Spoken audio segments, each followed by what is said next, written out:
हाँ, तू भगवान है या नहीं हमें कोई मतलब नहीं, बस सही बता। अगर तू भगवान है तो हमारी एक इच्छा है। तो बोले बताओ क्या इच्छा है तुम्हारी? बोले देख हमने सुना है बैकुंठ बहुत अच्छा होता है, तो हमारी तो केवल एक ही इच्छा है भैया कि तू हमें एक बार बैकुंठ के दर्शन करा।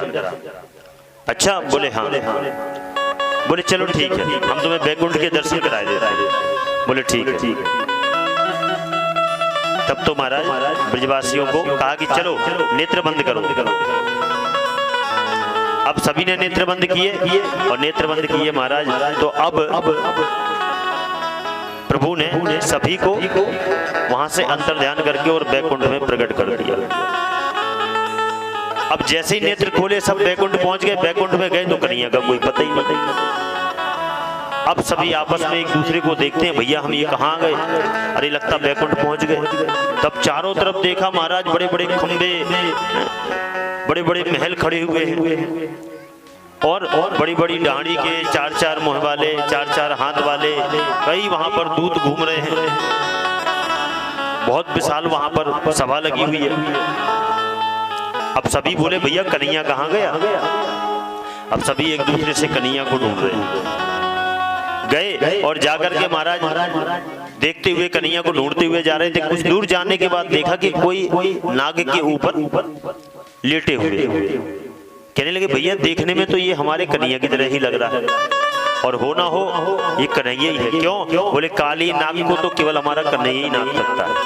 नीचे कन्हैया ने काली नाग को पराजित किया था और यहाँ देखो नागई के ऊपर लेटे हैं, शेषनाग के ऊपर।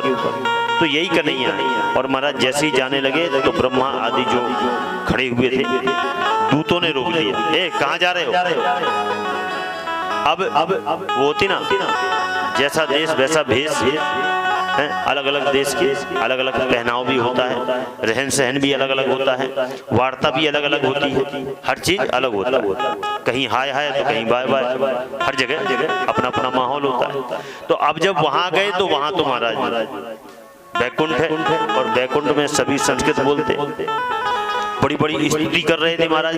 हाँ, ब्रह्मा आदि सभी लाइन पर लगे हुए थे।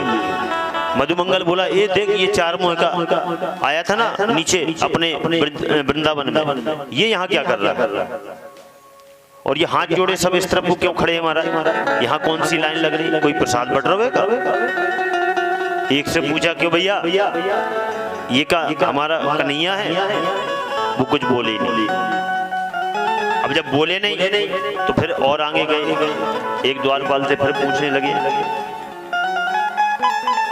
ते तु ब्रह्मन् हृदयनीता मग्ना कृष्णेन चोद्धृता तदृशुस् ब्राह्मणो लोकं यात्रा क्रूरोध्यगात् पुरा। अरे महाराज हम ये जानना चाहते हैं क्या ये हमारा कन्हैया है? पर कोई नहीं बोले, और जो बोले वो ब्रजवासियों को समझ में नहीं आए। अब तो चारों ओर महाराज देख रहे हैं, एक एक आते जाते हैं और भगवान की स्तुति करते जाते हैं और आगे बढ़ते जा रहे हैं। ऐसे ही करके महाराज एक ने स्तुति की, दूसरे ने की, तीसरे ने की, चौथे ने की, पांचवें ने की, करते करते करते करते अब ब्रजवासियों का नंबर आया। और ब्रजवासी जैसे ही गए तो स्तुति तो कुछ जानते नहीं थे महाराज। हाँ, और ब्रजवासी गए और जाकर के सीधे कन्हैया भगवान नारायण जो शेष सैया पर लेटे हुए थे उनके पास जाने लगे। तो जो आसपास रक्षक खड़े हुए थे दूत, उन्होंने उनको रोक दिया। बोले इससे आगे आप नहीं जा सकते, क्योंकि इससे आगे आप इसलिए नहीं जा सकते महाराज कि इससे आगे भगवान की मर्यादा है,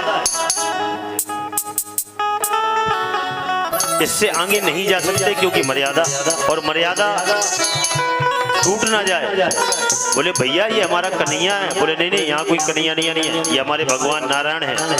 हाँ, अब जब जाने नहीं दिया बेचारे लौट आए, छोटा सा मोह लेकर आए और आकर के कुछ दूर जा करके वहां बैठ गए। अब बैठ गए और मन में विचार करने लगे, अरे भैया कन्हैया हमने तो सुनी थी कि बैकुंठ बहुत अच्छा है, परंतु यहाँ पर हमने देख लिया कि भैया बैकुंठ कितना भी अच्छा हो पर हमारे वृंदावन से अच्छा नहीं है। क्यों? बोले वहाँ हम तेरे साथ खेल लेते हैं, हम तेरे साथ कूद लेते हैं, हम तुझे छेड़ लेते हैं, पर यहाँ बैकुंठ में तो हमें कोई पूछता ही नहीं है महाराज। हाँ, कोई बात ही नहीं करता। अरे ऐसे बैकुंठ का हमें कुछ नहीं करना भैया, तू तो हमें हमारे वृंदावन में ही बुला ले। और जहाँ इतना कहा पुनः स्वयं सभी वृंदावन में आ गए। बोलो वृंदावन बिहारी लाल की।